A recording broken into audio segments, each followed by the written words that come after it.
to Expert Talks Online, everyone. This is hosted by Equal Experts in Australia. I'd like to actually start by doing an acknowledgement of country. So I'd like to begin by acknowledging the traditional custodians of the land in which we gather today and pay my respects to their elders, past and present. And I extend that respect to the Aboriginal and Torres Strait Islanders, people who are with us today. So Expert Talks is the online meetup that we Equal Experts run in order to share our learnings and experience with the wider software delivery community. For those of you who've not heard about Equal Experts is a network of software delivery practitioners. Our network is made up of people with years of experience in software delivery. We invest in that grown-up culture that allows people who really want to stay hands-on to continue to do that. To celebrate International Women's Day, I'm really excited to introduce Sandra Davey today. So Sandra is the founder of Product Space. She also holds some non-exec directorships. So as a product coach with Product Space in Australia, Sandy draws on 25 years plus experience in digital product management that help people, teams and leaders adapt to new ways of working in that pursuit of creating and delivering value. What really drives Sandy is through her unlocking that human potential in the workplace and how we can get organizations to start thinking about product and do product-led thinking, and working agile is how she does it. So Sandy is also a non-exec director serving on the board of AUDA and Screenwrites. Did I pronounce that right, Sandy? Brilliant. Sandra is immediately the past chair of Choice, which is Australia's largest consumer advocacy organisation. For those of you from the UK, similar to Which Consumer Products, you might know that. That's where she spent considerable time mashing her agile and product craft with that strategic nuance and governance experience. So about 18 months ago, someone said to Sandy they'd be dead before they saw company boards being and working agile. But as it turns out, she's a bit more optimistic than that. So during her 8 years on the board of Choice, she and the fellow board directors oversaw quite a significant transformation. And while much of that transformation has been within the organisation, it's enabled by a board changing their way of working to help that. And as chair of the board for 3 of those 8 years, Sandy's going to talk about their accidental agile journey, why and how they practice those new ways of working. So I'm going to hand over to you, Sandra, now. There's the Q&A panel at the bottom for Q&A, and I think, Sandra, you're going to drive people to use the chat as well to be a bit more interactive. So I'm going to hand over to you, Sandy. Thanks, Bethan, and God, what a pleasure to be here, and happy International Women's Day for yesterday for all of you around the world. Before I get started, I want to, it's hard because I can't see any of you, and growing up as an internet person, we've always had a kind of dynamic two-way exchange, but now I feel like I'm on television. So I'd like to ask you a few questions, and that will help me, if I can learn a little bit about you, I maybe can contextualize what I share. So can you open up your chat window if you haven't already? I've got a couple of questions to get us going.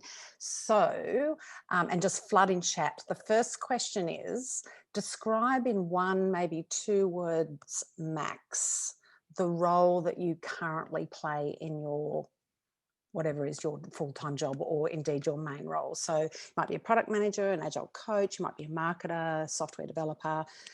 Flood me in chat so I can get a sense of what types of people. Great, agile coaches, software engineers, marketers, excellent.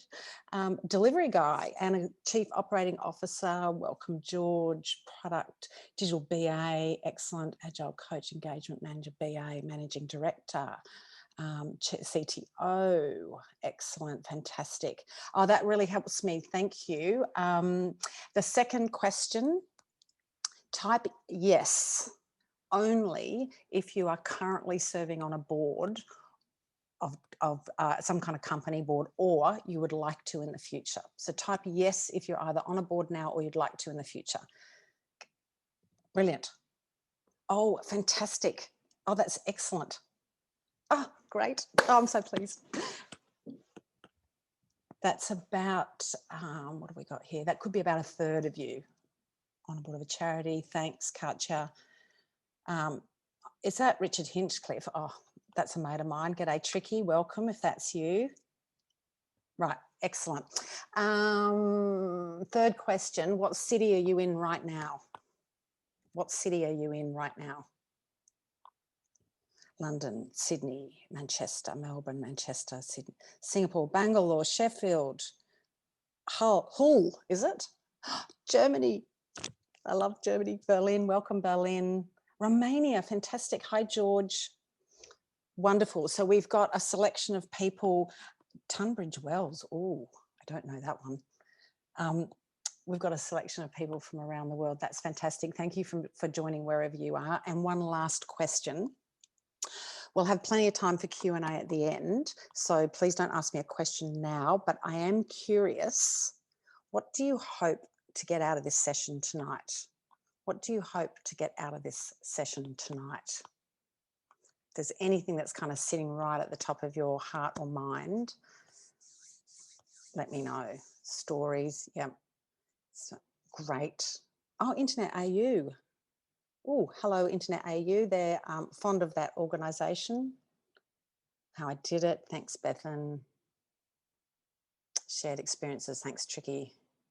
Transform ways of working in the leadership team. Yeah, really good question. Really good thought there, Mona. Learns from the industry.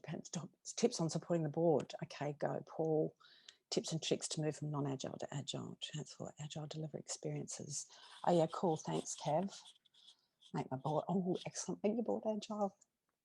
If I can learn one thing, I'll be happy. Tackling the business minds at cause blocking. But thanks, Stacey. That's really helpful. Thank you, everybody. So let's get underway, shall we?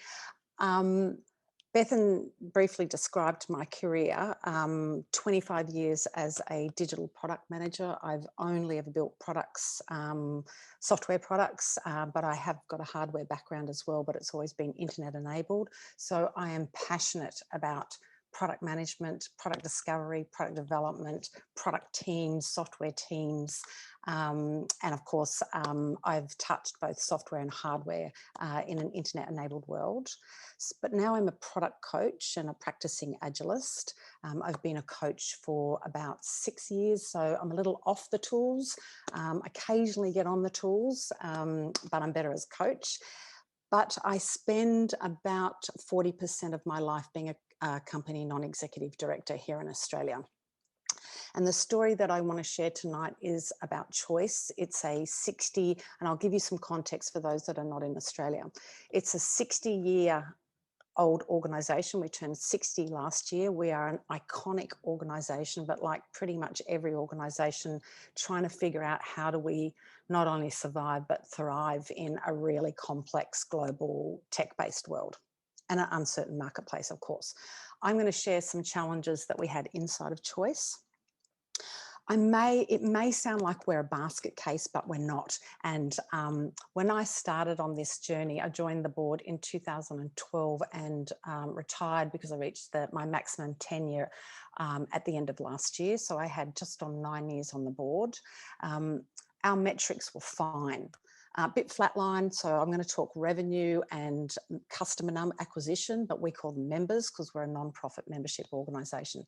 So our metrics were kind of tracking along fine. We could essentially continue the way we were going along, but a number of us on the board and in the management team had a niggling feeling that we could feel things biting around the edges, and I'll talk about what was biting around the edges in a little while. So there was some incentive to do something different. And my story tonight is mostly about the board. I will talk about the organisation and the leadership team in particular, but I'm really talking about the 9 board of directors, including the chair. Here in Australia, as opposed to some other countries, the CEO of an organisation is not a director on the board. The CEO reports to the board and engages very deeply. But unlike, say, the United States, where the CEO is often a director, it's not the case here in Australia. So I'm really talking about our board of directors. But before I get started, I want to acknowledge the guy on the screen, and that's Alan, the CEO, because one of the key insights that I've got to share tonight is around board CEO alignment. And Alan was extraordinary to work with. He's a great leader, but interestingly, no tech background when he joined Choice 9 years ago. He is a consummate CEO. He knows how to run large, sizable, for-purpose public sector non-profit organisations. As Bethan mentioned, it was about 18 months ago when a guy in the Agile community said, I think he swore, there might have been an F word in there, I'll be dead before I see an Agile board. And that really got me thinking. And that led to starting to reflect and put down onto paper into presentation form what actually happened inside of Choice, in particular, what happened on the board. So here's what we'll go through in the next sort of 30 minutes. I'll do a little bit of context about Choice, particularly because it's a non-profit, and most of you may be in, I forgot to ask whether you're in commercial or non-commercial entities. We run ourselves like a commercial entity, and I will give you some business numbers to give you a sense of the size of us. Very briefly on companies, board of directors and the roles that we play. The problems that we had at Choice, or the challenges that we were facing, the changes that inevitably started to come about, and did it work? And I do have some other extra slides, particularly on around if there seems to be many of you that's interested in either bringing agility into the boardroom, and how do we work with directors who perhaps don't have the kind of backgrounds that we have. Okay. Our business model. So we're a non-profit. We call ourselves a social enterprise here in Australia. Our job ultimately is to create impact and value for Australian consumers. So like Bethan mentioned, which in the UK, Consumer Reports in the US, Consumentum Bond in the Netherlands, there are a range of consumer advocates around the world. We have, interestingly, a physical magazine. We've had it for 60 years, would you believe? In fact, that was our main product and had been our main product for about 45 to 50 years. So though we have a physical magazine, we are essentially a SaaS business. We're a software as a subscription business. So at board and amongst the management team, we talk acquisition, retention, revenue, referral, you name it, we talk it. We are aggressively commercial, and the reason I say that is because in order to deliver value to Australian consumers, we have to make money. We receive more than 85, maybe 90% of our funding from Australian consumers. So we don't take money from big business, we don't take money from the government, we don't take money from anyone except consumers. So our job is to create and deliver as much value as possible to get Australians to pay us so that we can create impact and value. And I've put on the right-hand side of the screen, for those of you with any software or product background, you may have come across Melissa Perry. She talks about the value exchange.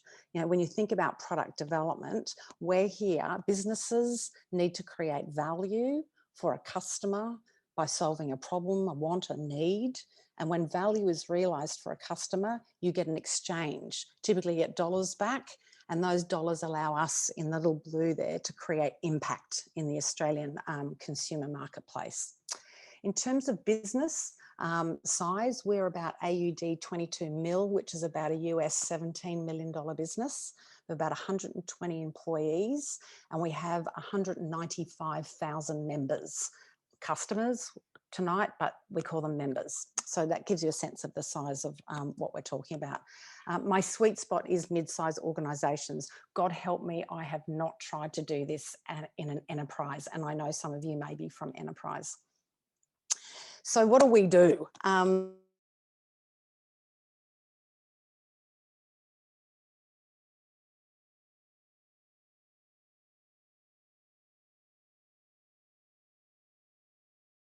To washing machines, to rice cookers, to prams, to lights, to batteries, you name it, we've tested it. But equally, the important part of our business is advocacy and reform. So we do big systemic reform, like fix the banks. So I think we've been at that for about 40 years. We've had some huge wins in Australia, but it's like a job that will never end. Insurance, major issues last year in Australia with the bushfires, or just the end of the year before. So we really went hard after a lot of insurance companies who were selling really dodgy home contents products. We also do smaller reforms. So we've done some fabulous things like, for those of you that have got a Thermomix, I think it's German. I love the Germans, but the Thermomix caught on fire, first degree burns on Australian consumers here. So we took them to court and they were fined millions, through to small things like, well, actually it's seismic when you think about Kleenex was producing non-compostable, unrecyclable baby wipes and they were getting flushed down the toilet. To things like Andrea's story, where those tiny little coin cell batteries were killing kids here in Australia. So we do big reform, mid reform, tiny reform. Do I need health insurance? Big issue in Australia. We've gone hard at the health insurance providers to kind of treat customers well. So you get a sense that we are here to kind of, fight the good fight, go after those bastards who kind of, sell us dodgy products and hold them to account.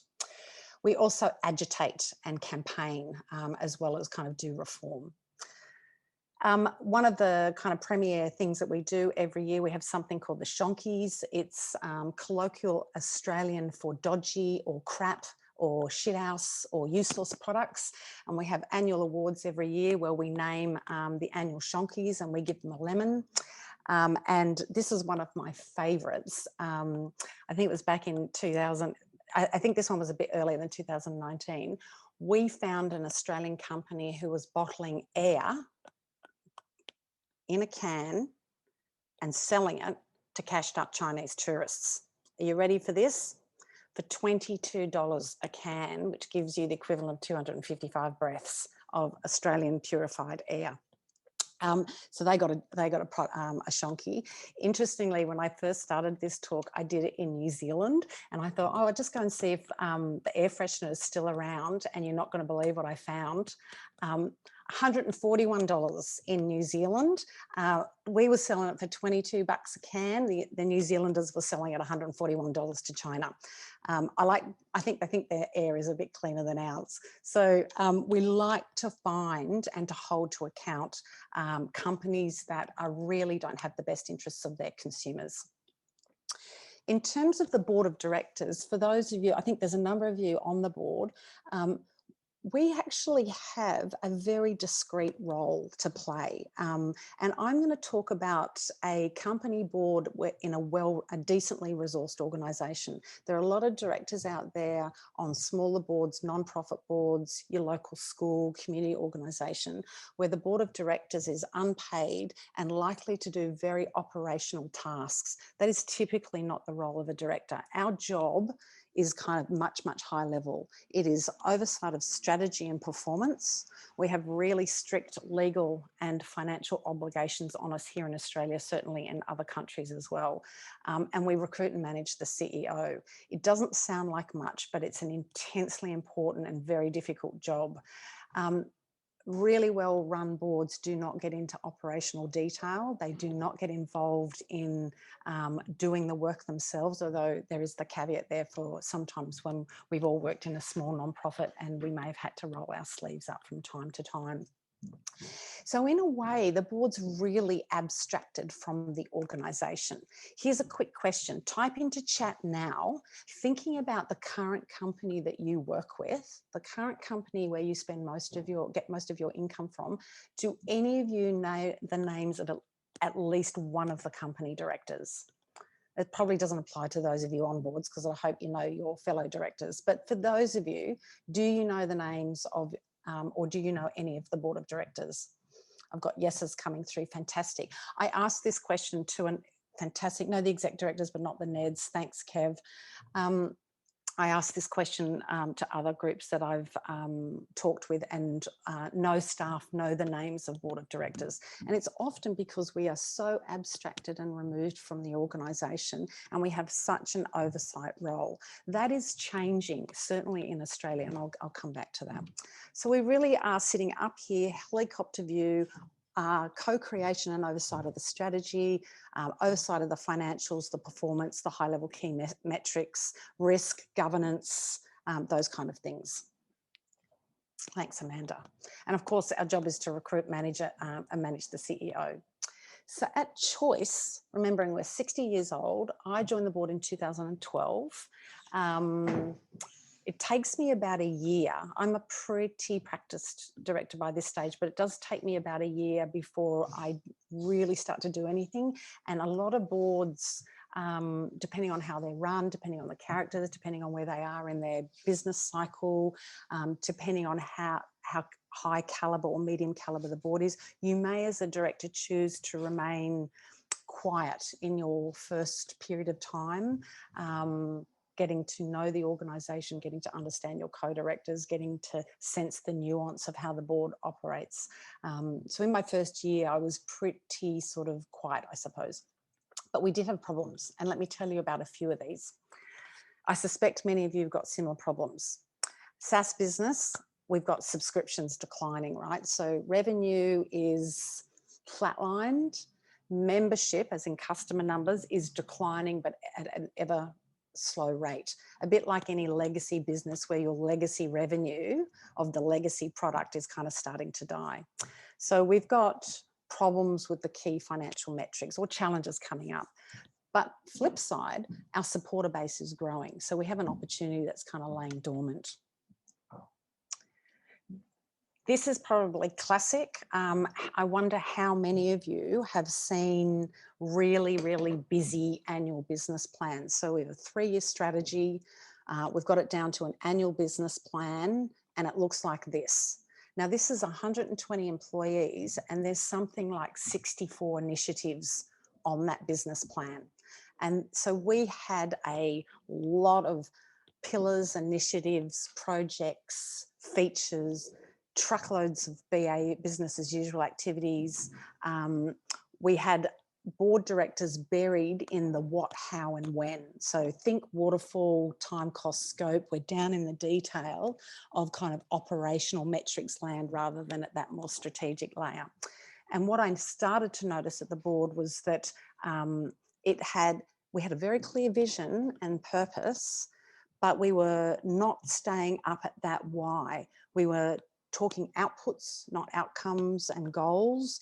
And we were asking questions around the whens and the hows rather than the whys and the whats.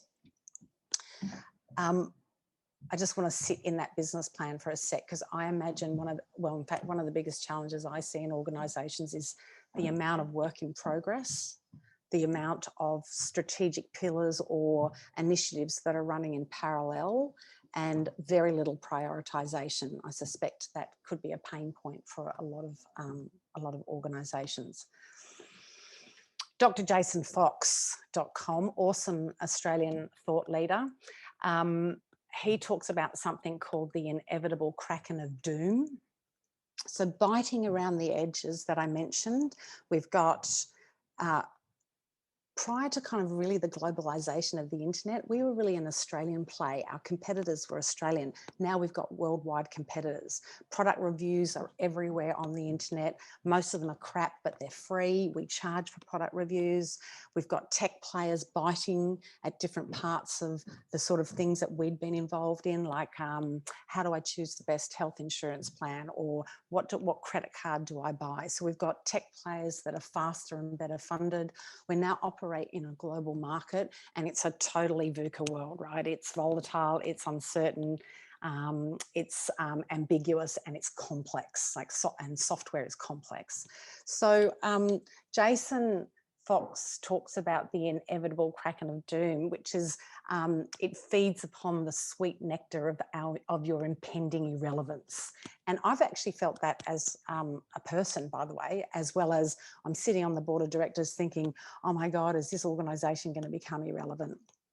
Again, as I said, I'm embellishing somewhat. We're kind of tracking along quite well, but we knew things were coming at us. In Australia, we have the gorgeous magpie. It's one of those birds where, and you probably have one in your country, although we actually have quite a lot of aggressive animals in Australia. We're known for them. They come from out here and you can't see them, and then they cuff you, right? And they kind, and you go, excuse me, they go, fuck, where did that come from? And I could feel that, and us board of directors could feel that something was going to come, and we really needed to do something about the way the organisation was running and the way we were tracking in a kind of that really VUCA uncertain world. So we thought, oh shit, here we go. What we discovered was the current ways, I'm calling them old now, but the current ways of working for us were no longer working. And this moment started to happen in about 2014. And remember, I've been on the board a couple of years by this stage. I'm sensing it, and as a product digital person, and I suspect many of you, you can sense it, you can see it, you can see it in the numbers, you can see it in the way the organisation works. We were classic waterfall, siloed structured. Because of who we are, we had a culture of accuracy and responsibility. So you review Samsung washing machines or rice cookers, and you need to be 100% accurate before you release the results. How did I know they weren't working? We were asking questions. So the pace wasn't fast enough. As a product tech kind of digital person, the number of new products and services aligned to kind of revenue and customer numbers, it just felt like we were not, we didn't have velocity or a sense of pace. We had a lot of work going on. The few digital products that we had in the marketplace, our main one was a website and a mobile app and a pretty crappy tablet. Remember, we all tried to put magazines into tablet form about 6 years ago. And so we could feel the flow and the quality of what was coming out was okay, but it wasn't great. And of course, remember, the metrics are starting to flatline. So as directors, we're seeing those. And so I don't think there's one way to do an agile transformation. And in fact, that was one of the key learnings. We never sold in an agile journey or an agile transformation. And I'll come back to that in a sec. What we did try, and the trigger for us, as luck would have it, is we did, and I only knew this when I reverse engineered and I started reflecting upon the current board of directors. We actually had embedded a culture of continuous learning and improvement. And the organisation had started that in about 2015. We didn't use those words. I think the first kind of agile thing we did was we ran a retrospective at board. But in 2015, we had funded a bit of a transformative innovation pattern. We had, as I said, we'd been working in very siloed structures, slow and steady. Releases would take months, and we created an innovation team, and we spent quite a bit of time before we decided on what we call an inside-outside model. So we ran the innovation team inside a choice, but they didn't have to use any of our legacy systems. So they had a lot of outside influence and a lot of outside mindset. We brought that capability into the organisation. So we started bringing in product, UX, design, and tech capability.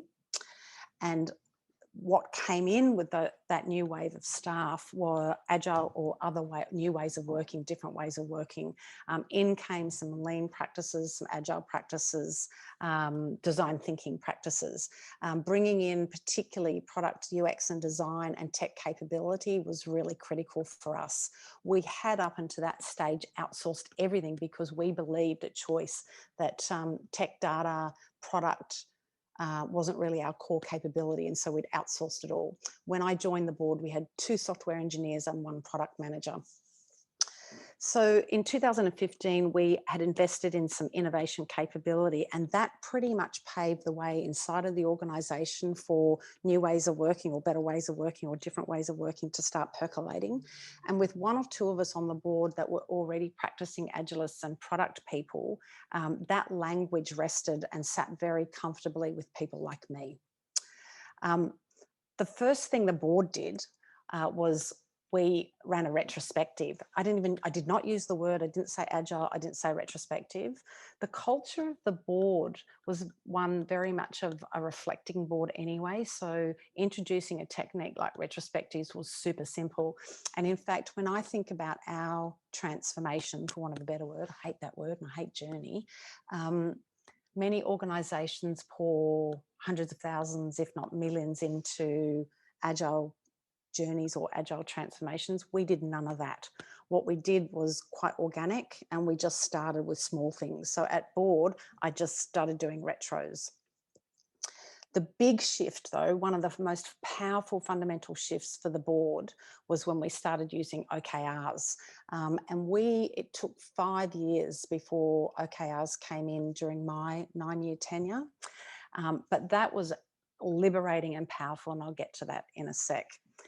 Another technique I introduced, again, without really talking about the wording, was boards are largely consensus driven, and consensus driven is fantastic in terms of having a unified board going in the same direction, but it can be like a camel committee, right? It can take forever.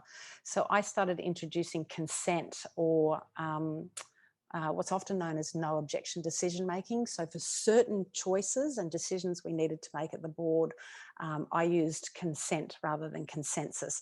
And consent is a much, much faster way to make choices and decisions. We also had a go at self-selection. This was pretty radical. Board subcommittees can be quite carefully selected by the chair and can take months and months and months as you swarm around each director and you talk to them and you figure out which director should go on what subcommittee. And I thought in 1 year, I think back in 2016, bugger that, let's have a crack at using self-selection. And it was an incredibly powerful technique. And we swarmed around a bunch of, we knew the strategy, and so we refreshed the subcommittees using self-selection. So I suppose the key point there is just little different techniques I introduced at board without the language. Retrospectives are now incredibly commonplace at choice, and these are kind of a selection of the techniques that sort of helped us. The key here, and it wasn't until I started reflecting, I did this talk at Agile Australia 18 months ago. My first talk was about how we did the doing of Agile. So we were doing retrospectives and we're using self-selection and various other techniques, but it was very much the doing. And it wasn't until about year 2 of OKRs, man, they're hard to get a flow going, but the OKRs did something extremely powerful at board and amongst senior management. They liberated the board from output thinking and shifted us to outcome thinking. And I think when I think back, it's probably one of the most powerful things that we did as a board. And that business plan that I showed you disappeared, and in came 4 company OKRs at the company level, which would then be worked through and turned into kind of team OKRs. And that moment, I saw a massive shift in the board's thinking and the way the board asked questions and the sorts of strategizing that we'll do. And let me give you a really dumb but practical example. I swear to God, I heard a board director say this. They come in from the weekend, they've got their sample size of their 2 kids, and they go, you know what, I know what we need. We need a mobile app that compares health insurance, and hey, wouldn't it be great to have it by Q4? So here you have a director at the very strategic level saying to the organisation, I know you need to build a health insurance product. It definitely needs to be a comparison product. Oh, by the way, I think it should be on mobile because that's what my kids use. And hey, can we have it by Q4? So absolutely buried in the kind of the when and the how. OKRs shifted us from having those kind of conversations. And then when you have business plans too with those kind of operational metrics, that's where you place. So anyone on a leadership team, if you're pushing those sort of papers up to board, that's where you're going to get the board thinking. You want the board to be back up in that strategic why, then outcomes really allowed us to do that. And so that mobile app Q4 health insurance comparison switched to conversations like, how might we enable Australians to make more informed choices about their health insurance? So here we are up in the kind of lofty goal and leaving the how and the when in particular for the organisation to figure out. I can't advocate for OKRs more.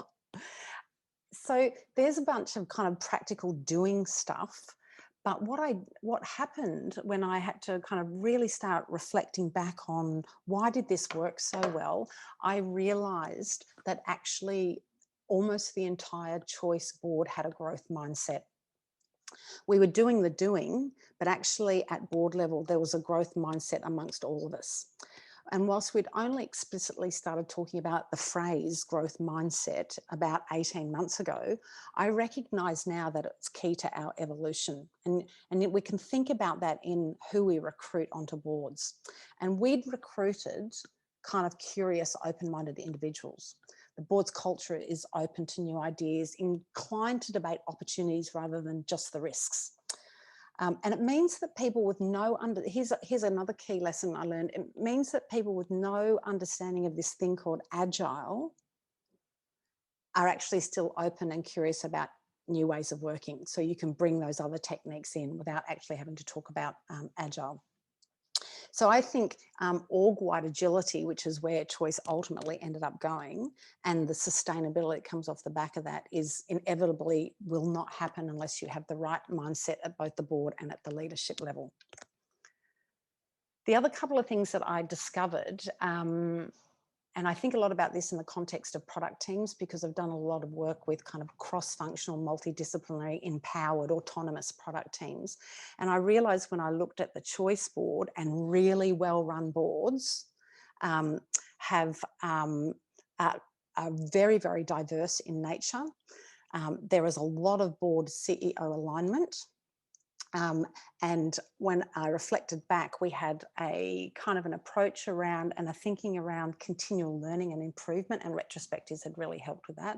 And there was a psych safety, again, not in that phrase, but deep trust existed at that level. And if you think about it for teams, your portfolio, your management team or leadership team and your board, if you can get those ingredients, then we're kind of off to a good start. So on 9 years on the board and then Alan, the CEO, and myself reflecting back, I can see some critical ingredients. There was CEO and board alignment, and a lot of that had to do with the work that Alan and I did, particularly as I became chair, but I was also chairing the digital transformation or the commercial sustainability committees, as we call them, so the tech, digital, data side of board deliberations, and really immersing Alan, who had not come from a data or tech or digital background, really immersing him in that, such that when I picked up the role of chair, we'd already built a relationship, and that board and CEO alignment is really critical. Candor and psych safety at board level is also another critical ingredient. We've made some really big risky bets over the past few years, and we've been able to do it both at board level and within the organisation without fear of repercussion. So, did it work? From a board perspective, this is kind of how it plays out for us. We have better discussions. They're more strategic. We're talking and debating and critiquing the right level of goals. We're not down in the detail. 4 company OKRs helped us, the organisation, to limit the amount of work in progress. Always a challenge, by the way. There's always something new that comes up. Much, much faster learning cycles, particularly at board and within the organisation. The focus on outcomes, meaning we can be much more responsive to the needs of our user and consumer base, and transparency, massively powerful if you can get that working. So at board level, that's the kind of how it played out for us, and it feels we could see that happening in the organisation as well. Financially, did it work? Well, check this out. I'm kind of quite pleased I got to resign at the end of last year. So we had done a fairly sizable investment in the organisation, not on an agile transformation, but we had invested in people and capability in particular over the past few years. And these numbers are as at the end of financial year last year. So everything has been tracking up. I would be remiss if I said it wasn't just because of what we've done. COVID and the Australian bushfires have demonstrated that choice is almost needed more in really complex times than it is in easier times. Staff engagement is an absolute high. So all the work that's been done in the organisation, particularly around psych safety and growth mindset and upskilling capability.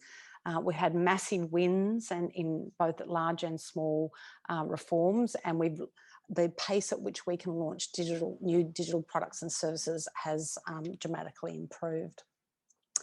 And just to show you, this is the membership numbers. It's only tracked over a year, but I can pretty much tell you for 45 years, 50 years, they were tracking pretty much sort of flat, almost in line with kind of growth of CPI, you know, 2 or 3%. We've had sort of I think it's 8.63% year-on-year growth in membership. So it's definitely working from a customer subscription as well as the financial point of view.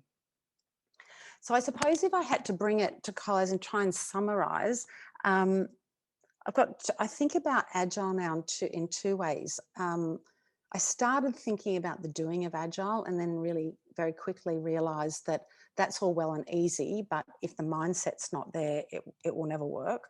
And Agile as a suite of techniques and an approach and a value system kind of helps us with problems. It gave us different ways to think about the challenges that we were dealing with at board.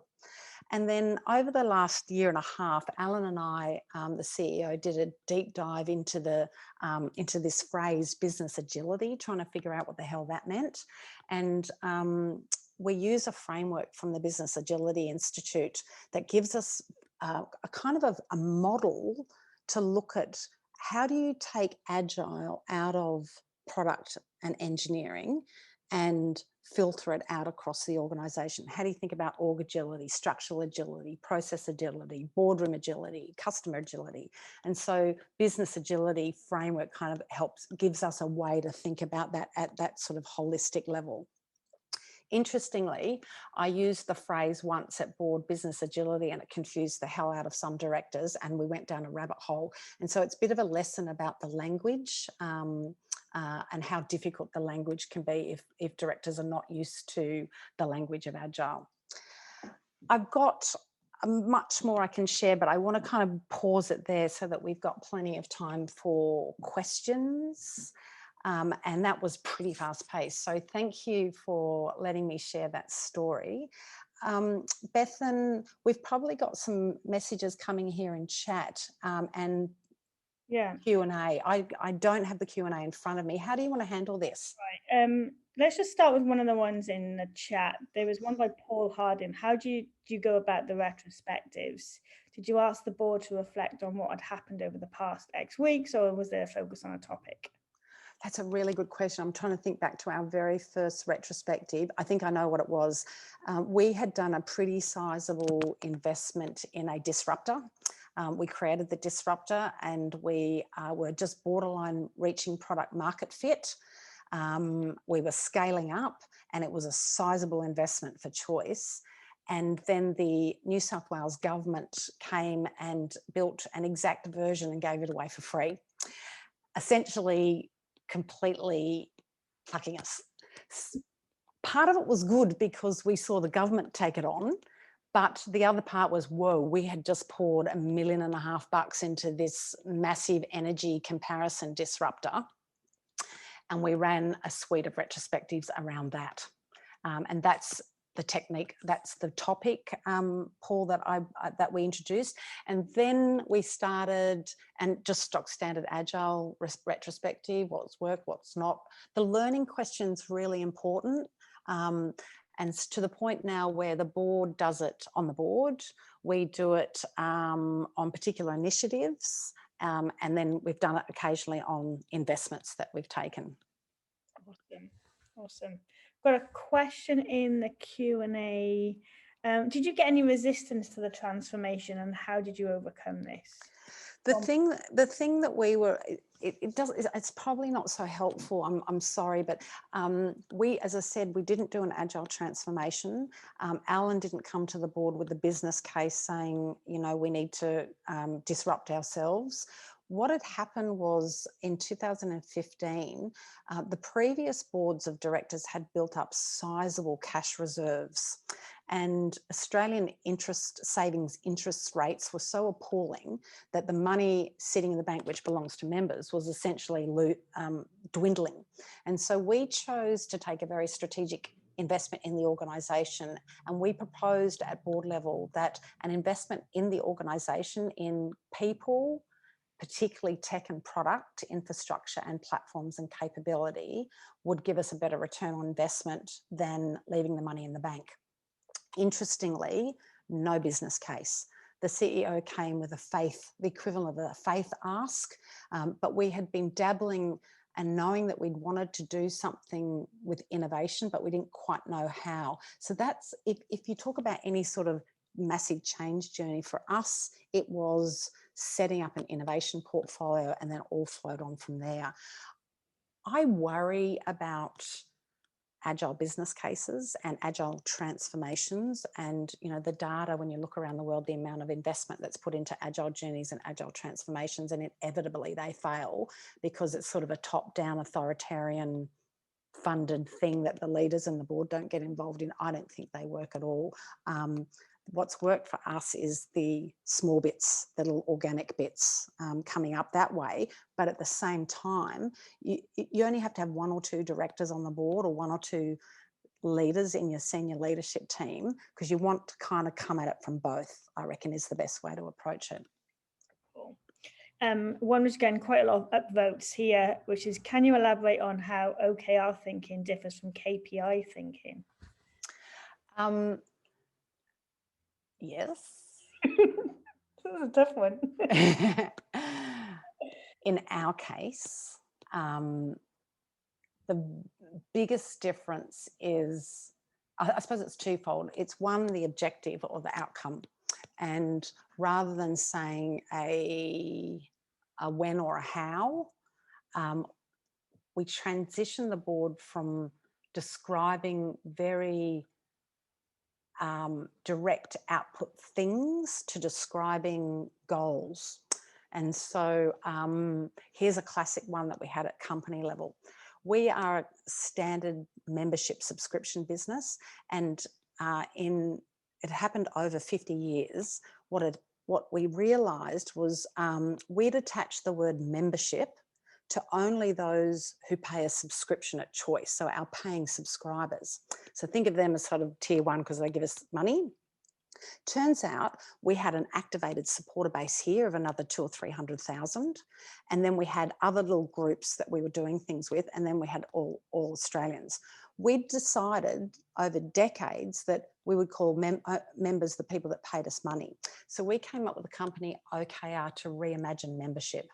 And the company OKR was written at that lofty goal, and then the management team would produce key results, so a bit like performance metrics, but to give us a sense of, were we going in the right direction and were we moving the needle? And so for me, the biggest difference is we go from describing a thing by a time to describing a goal with some measures of success that help track whether we're going in the right direction or not. I hope that helps. That was really good, actually. Thanks, Sandy. Okay, next one I've got. How do you successfully create a sense of urgency and motivation to become more agile at LT or board level? Oh, especially when you are not a member. Is there, example, an agile assessment you can run with them or something? Oh, God, that's the $64 million question, isn't it? Do you know, in my first year, after the first few months of being nervous and scared, then starting to get agitated as a product person, going, this is just...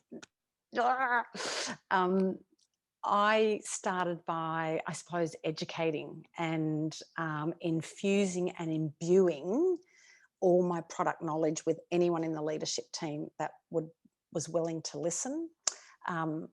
That's one way.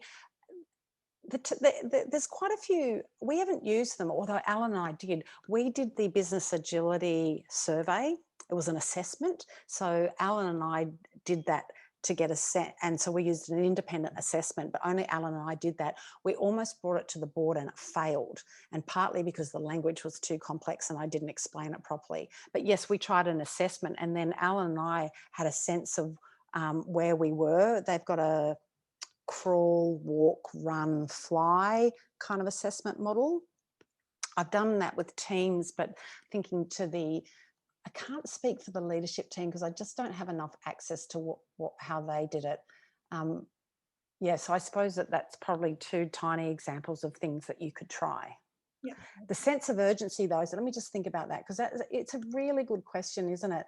The metrics, the right metrics. Here's the other thing I learned is how many bullshit vanity metrics are coming up to the board or to the leadership team. If you can figure out some better metrics or the right metrics that really matter, graphing those. And then, of course, we used a lot of market data too to kind of showcase. Here's a classic example. We discovered, and we got an independent person to do this.